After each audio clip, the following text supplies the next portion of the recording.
benvenuti alla TG Sicilia. Le principali notizie.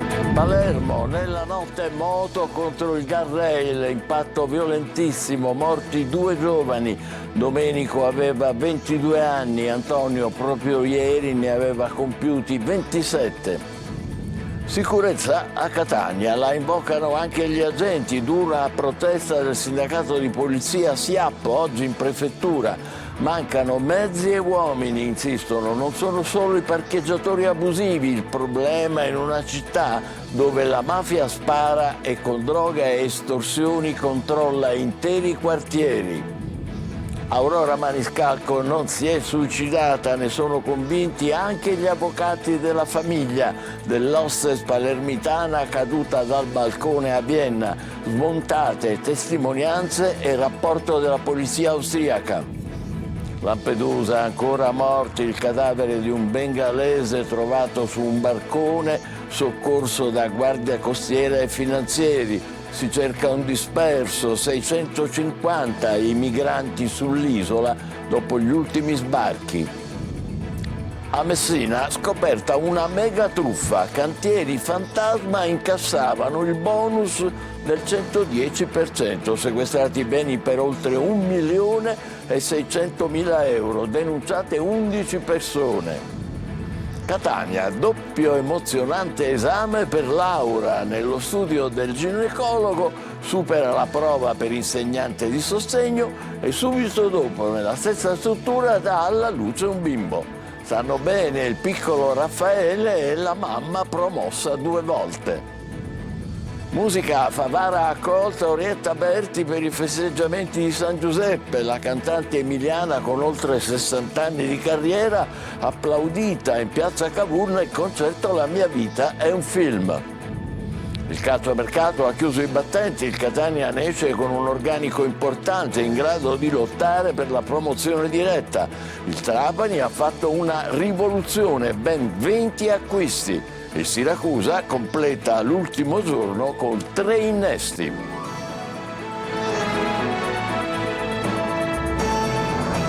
Ben trovati, l'incidente con 2 morti a Palermo. Nella notte in viale Regione Siciliana uno scontro con il guardrail è costato la vita a 2 giovani in moto. Marco Gullà. La strada che diventa di nuovo teatro di morte, 2 giovani vite spezzate, i sogni, le speranze che si infrangono in una maledetta notte di fine estate. Ancora un incidente mortale a Palermo alle 2 della scorsa notte, nel sottopasso di via Belgio in viale Regione Siciliana, un incidente autonomo ha spezzato le vite di 2 ragazzi, Antonio Mazzola, che proprio ieri aveva compiuto 27 anni, e Domenico Schiavo, di 24 anni. Entrambi di Palermo. Secondo le prime informazioni, una moto di grossa cilindrata, una Kawasaki, in circostanze ancora da chiarire, sarebbe finita sull'asfalto in maniera autonoma e non scontrandosi con un'auto. Un impatto violentissimo, per i 2 non c'è stato nulla da fare. I vigili stanno acquisendo le telecamere di videosorveglianza per ricostruire l'esatta dinamica dell'incidente, non escluso che l'impatto sia stato causato dall'alta velocità. Antonio lavorava nella ristorazione come sommelier professionista in un noto ristorante del centro storico di Palermo e poi a San Nicola l'Arena. Aveva festeggiato proprio ieri il suo compleanno, una vita davanti, finita sull'asfalto di viale Regione Siciliana. E poi Domenico, giovane di 24 anni, lavorava in un'agenzia di scommessa allo Sperone. I 2 erano amici. Sono le ultime vittime di un periodo nero sulle strade del capoluogo siciliano. Traffico anche stamattina per via degli ultimi rilievi da parte dei caschi bianchi. In mattinata poi la corsia direzione Catania è stata totalmente riaperta. Ad Acireale sono gravi le condizioni dei 2 operai che hanno riportato ustioni di 2° e 3° grado al torace e agli arti superiori nella fiammata improvvisa divampata mentre rimuovevano un impianto di carburante dismesso nella caserma dei Carabinieri. I 2, un 57enne e un 60enne, sono ricoverati con prognosi riservata all'ospedale Cannizzaro di Catania. Il 57enne, il più vicino al punto dove è partita la fiammata, è rimasto ustionato anche al volto. A Catania la mafia spara e controlla interi quartieri e il problema invece, ci dicono, sono i parcheggiatori abusivi. Dura protesta del SIAP, il sindacato di polizia, oggi in prefettura mancano mezzi e uomini, lamenta, per un efficace controllo del territorio. Luca Ciliberti. Sparatorie quasi quotidiane, un omicidio che scuote la città, bande criminali che seminano paura e mentre i cittadini chiedono più sicurezza, le forze dell'ordine sono lasciate senza risorse. La prevalenza delle clan mafiosi sul controllo delle piazze di spaccio o della distribuzione del racket delle estorsioni è evidente.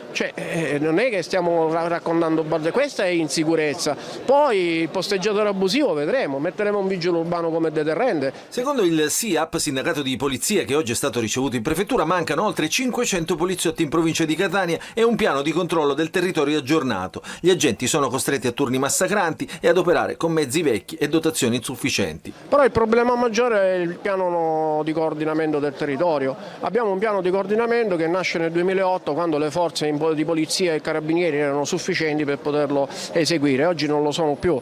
Oggi abbiamo su 2 spicchi di città 4 volanti, su uno spicchio di città rimanente 3 gazzelle dei carabinieri. Capite bene che se un cittadino telefona e le volanti sono impegnate a posti di controllo, a controlli esercizi commerciali oppure alla caccia ai posteggiatori abusivi, che forse è l'unico problema che ha questa città evidentemente, il cittadino deve aspettare. Intanto si attende l'udienza di convalida del fermo di Abtom Mailu. Nel quartiere qualcuno lo chiamava Thomas. L'etiope, parcheggiatore abusivo, ha confessato l'omicidio di Alessandro Innurre, ma ha dichiarato di aver agito per legittima difesa. Nelle prossime ore si svolgerà l'autopsia sul corpo della vittima disposta dalla procura. Nei prossimi giorni invece si riunirà a Catania anche la Commissione Nazionale Antimafia, proprio per tenere accesi i riflettori sul tema della sicurezza in città.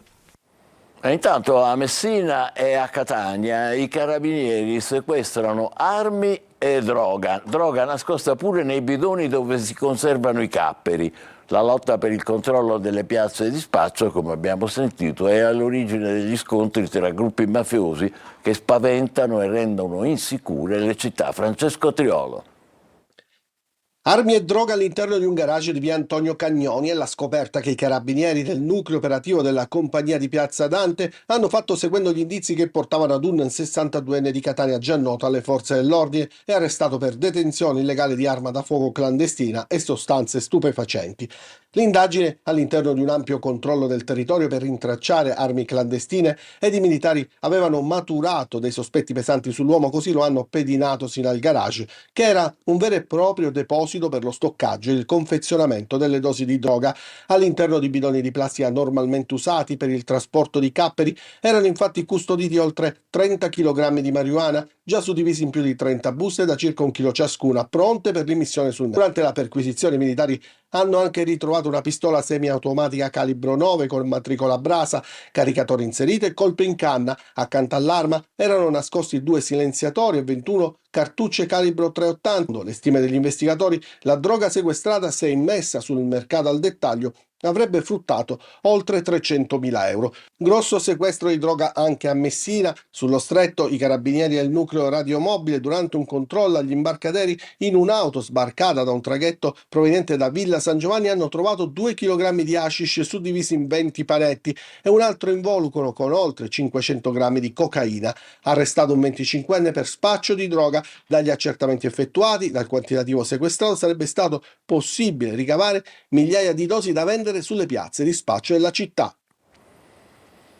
Non si è suicidata Aurora Maniscalco, l'hostess palermitana caduta dal balcone a Vienna. Ne sono convinti adesso anche gli avvocati della famiglia della vittima, che smentiscono testimonianze e polizia austriaca. Manlio Viola. Aurora Maniscalco non si è suicidata. Cresce sempre più la convinzione che l'hostess, precipitata dal balcone dell'alloggio che divideva col fidanzato a Vienna, sia rimasta vittima di un delitto. La famiglia ne è convinta e adesso ha fornito alla procura di Palermo un nuovo scambio di mail tra l'avvocato austriaco e quello della famiglia Maniscalco, Alberto Raffadale, che secondo la tesi del legale ribalta lo scenario smentendo la versione fornita sia dalla polizia austriaca che dal fidanzato della giovane. In buona sostanza verrebbe smontato il racconto di uno dei 2 due testimoni confluito nei rapporti della polizia. L'avvocato corrispondente del legale della famiglia Maniscalco avrebbe incontrato la testimone che avrebbe negato di aver visto la ragazza saltare dal balcone. Il rapporto della polizia austriaca in merito è dunque errato, avrebbe scritto l'avvocato austriaco a quello siciliano. Faccio anche presente che le due testimoni, ovvero la signora e la madre, non hanno mai effettuato una deposizione ufficiale, aggiunge il legale nella sua mail. Nel rapporto di polizia viene solo menzionato in maniera riassuntiva quanto da loro sarebbe stato detto nell'immediatezza dei fatti. La mamma di Aurora, Giada Cucina, continua a puntare il dito sul fidanzato della ragazza parlando di una relazione che ha definito preoccupante. Quando veniva a casa a Palermo in più occasioni, ha detto la donna, ho notato lividi e segni sulle braccia come fosse stata malmenata, come se avesse preso calci e morsi. Alla luce di ciò chiede di considerare in modo diverso le abrasioni trovate sul corpo della ragazza, che non sarebbero soltanto sul braccio sinistro ma anche sul fianco scendendo verso la gamba, particolare questo che potrebbe far pensare che sia stata trascinata per terra prima della caduta dal balcone. Ancora migranti morti in mare, un cadavere recuperato e uno che potrebbe essere disperso, secondo il racconto dei 51 profughi sopravvissuti e salvati dalla Guardia di Finanza e dalla Guardia Costiera mentre erano a bordo di un barcone di soli 10 metri al largo di Lampedusa. Orazio Longo. Stavolta è toccato a un bengalese. Il suo corpo è stato ritrovato dai militari della Guardia di Finanza e della Guardia Costiera durante il soccorso di un barcone di appena 10 metri, con a bordo complessivamente 51 migranti. L'ennesima vittima del mare, della speranza, della disperazione, nel tentativo di fuggire da paesi in guerra e da situazioni dove i diritti sono spesso completamente calpestati. L'uomo potrebbe essere morto per le inalazioni di idrocarburi. I profughi egiziani, eritrei, etiopi, siriani e sudanesi, fra cui 2 donne e un minore, hanno riferito che prima dell'arrivo dei soccorsi un loro compagno di viaggio è caduto in mare e non è stato possibile recuperarlo. I sopravvissuti sono stati fatti approdare al molo Favarolo di Lampedusa, mentre la salma è stata portata nella camera mortuaria del cimitero di Cala Pisana per essere sottoposta a ispezione cadaverica. E mentre si accumulano gli scafi recuperati dalle forze di soccorso, si riempie di nuovo l'hotspot in attesa dei trasferimenti verso la Sicilia, che sono già cominciati, e si rinnova l'appello delle ONG a non rimandare indietro i migranti, soprattutto a non rimandarli nei lager libici, dove molti di loro hanno già subito violenze di ogni tipo.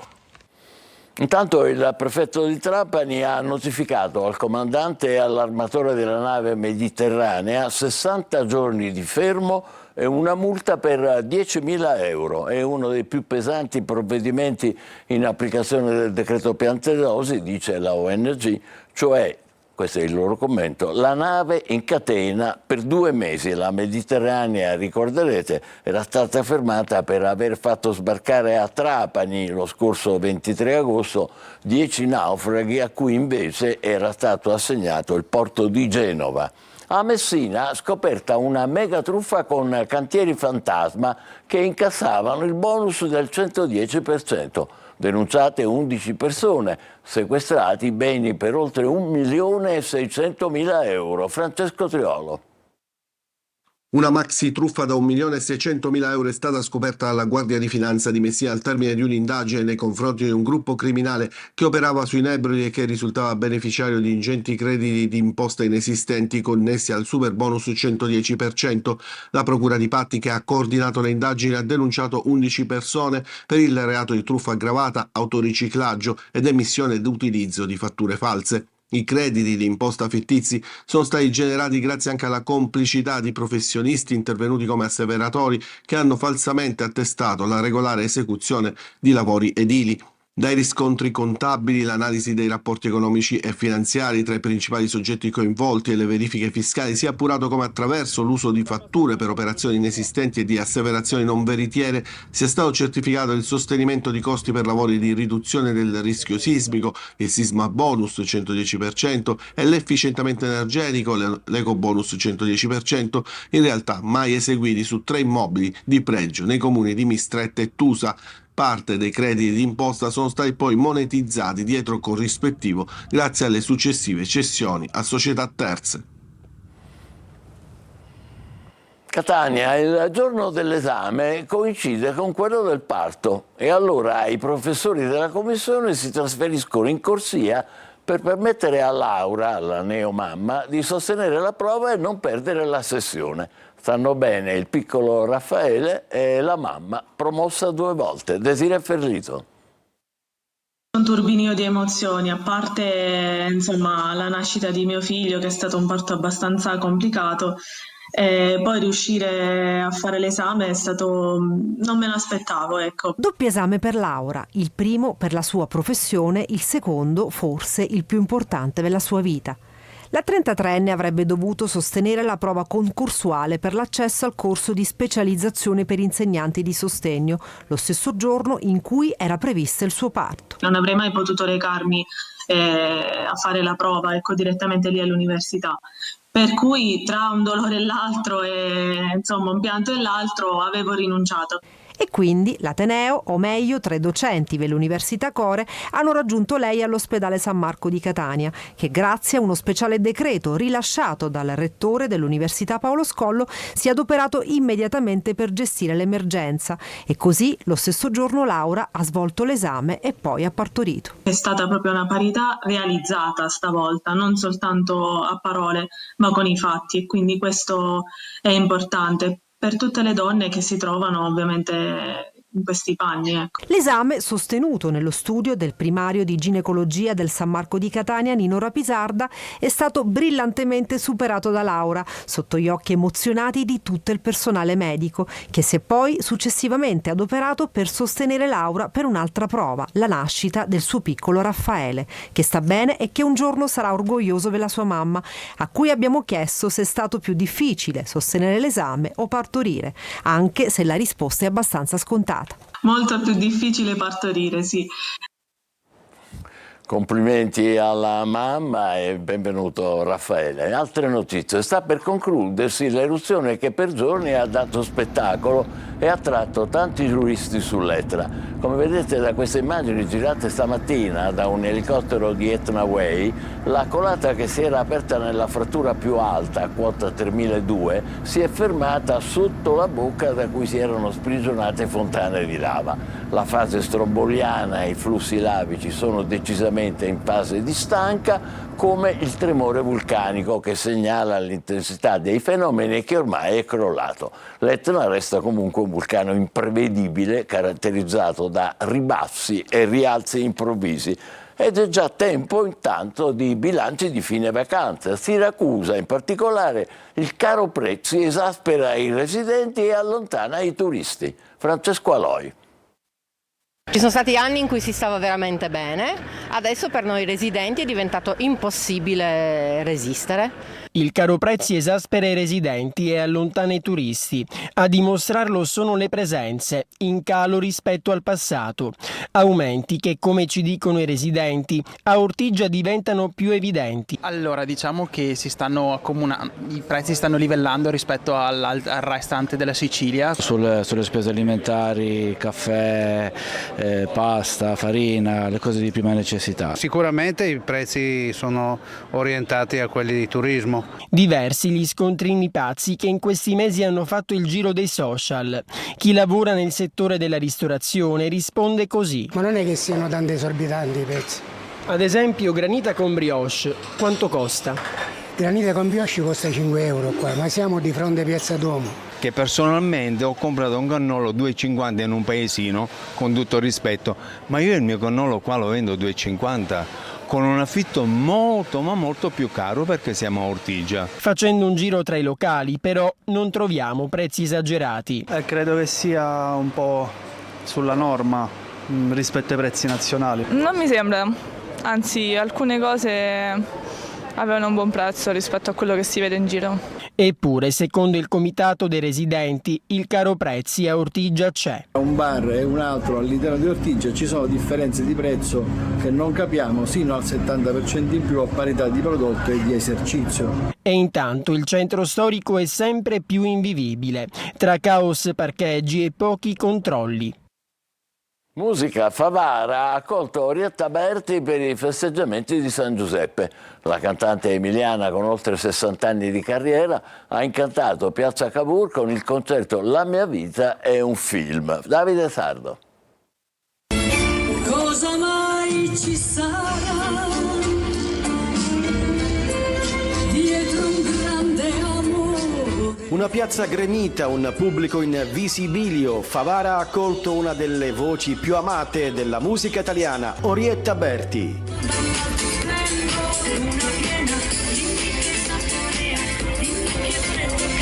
In occasione dei festeggiamenti di San Giuseppe 2025, la chansonette di Cavriago ha regalato ai presenti una serata indimenticabile. Piazza Cavour piena in ogni angolo, un vero sold out, con spettatori di tutte le età che hanno intonato insieme a lei i grandi successi di una carriera lunga oltre 60 anni. Dal repertorio degli anni 60 e 70 fino alle recenti collaborazioni con Fedez e Rovazzi, un viaggio musicale tra nostalgia e attualità.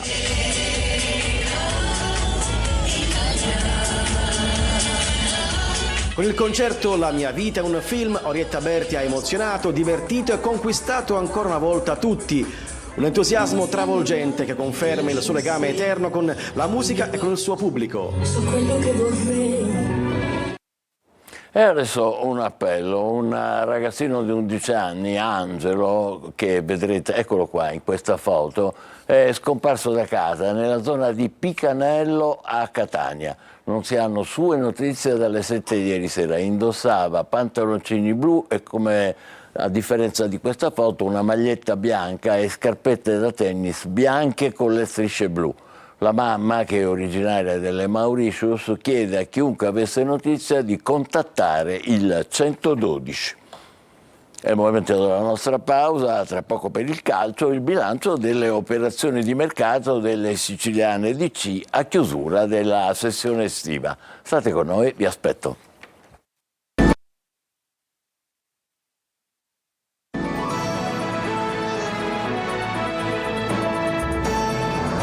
Calcio, facciamo il punto del mercato del Catania, una sessione convincente, la migliore della nuova società. Tanti obiettivi raggiunti, molti esuberi piazzati altrove, resta qualche incognita a centrocampo, legata al completo recupero di Di Tacchio. Marco Carli. Il mercato del Catania all'insegna della chiarezza di intenti, quella che non si era vista in altre sessioni del passato per svariati motivi e che è emersa nell'estate attuale, pressoché centrato ogni obiettivo, con giocatori che possono fare la differenza, di categoria, come si diceva un tempo, forse anche oltre. La ciliegina sulla torta poteva arrivare nel finale, ma la Juve Stabia si è tirata indietro per buglio e il giocatore poi è andato al Catanzaro. Ma è rimasto Quaini, jolly prezioso, così come resta il rossazzurro Allegretto. A centrocampo c'è la volontà di recupero definitivo di Di Tacchio, incognita di questo momento, l'unico in grado di rappresentare un'alternativa di ruolo in mezzo. Per il resto in difesa sono arrivati giocatori anche giovani come Pieraccini, sugli esterni Donnarumma e Casasola rappresentano un upgrade rispetto alla stagione scorsa e lo si è visto già nelle prime partite. In attacco Caturano è il bomber che si inseguiva e forte ha fatto capire che Catania può essere la piazza giusta per vederlo nuovamente ai suoi livelli. Inoltre sono stati piazzati molti degli esuberi, restano fuori solo De Rose e Luperini in questa lista dei 23 che esce così dopo il mercato. Nell'ultimo giorno perfezionate le cessioni di Chiarella e Frisenna in prestito rispettivamente alla Recanatese e al Siracusa e di Silvestri a titolo definitivo alla Triestina, oltre alla risoluzione consensuale con Peralta. Sempre nell'ultimo giorno l'ufficializzazione di Leonardi, 5 anni di contratto, il primo lo trascorrerà in prestito alla Ternana, un ragazzo catanese su cui il club confida tanto per il futuro. Adesso incomincia l'altro lavoro di gestione, di attenzione ai minimi dettagli per arrivare all'obiettivo che tutti i tifosi vogliono. Il mercato delle altre siciliane di Serie C si è concluso con un acquisto per il Trapani e 3 per il Siracusa. Sergio Colosi. La goleata con Latina e la rinnovata fiducia su gruppo e tecnico hanno limitato ad una sola operazione l'ultimo giorno di mercato del Trapani, l'arrivo del difensore Andrej Motok, 23 anni, dalla Virtus Entella. Cresciuto nella Salernitana, Motok ha una discreta esperienza in Italia, con Carpi, Siena e Legnago. Niente attaccante o trequartista come sembrava, in organico c'è già tanta qualità ed esperienza. Tocca ad Aronica valorizzare il materiale tecnico a disposizione con una fase offensiva apertura brillante come avvenuto sabato scorso, con 20 acquisti Trapani rivoluzionato confermati in 7, Uicai, Benedetti, Sabatino, Ciotti, Segberg, Carriero e Ciuferri, ma qualcuno andrà via. Chiusura di mercato con 3 arrivi per il Siracusa, per il centrocampo Giulio Frisenna dal Catania, il terzino Damiano Cancellieri dall'Avellino e il ritorno del portiere svincolato Silla. Cancellieri, 24 anni, ha concluso la scorsa Serie C con la Triestina, in passato Perugia e Monterosi. La costruzione differita della squadra ed errori di inesperienza sono state le principali cause delle sconfitte contro Salernitana e Monopoli. 0 punti in classifica, ma anche la convinzione che oggi Turati dispone di un organico competitivo per la salvezza. E noi ci fermiamo qui, altre notizie alle 20, grazie per averci seguito, buon pomeriggio.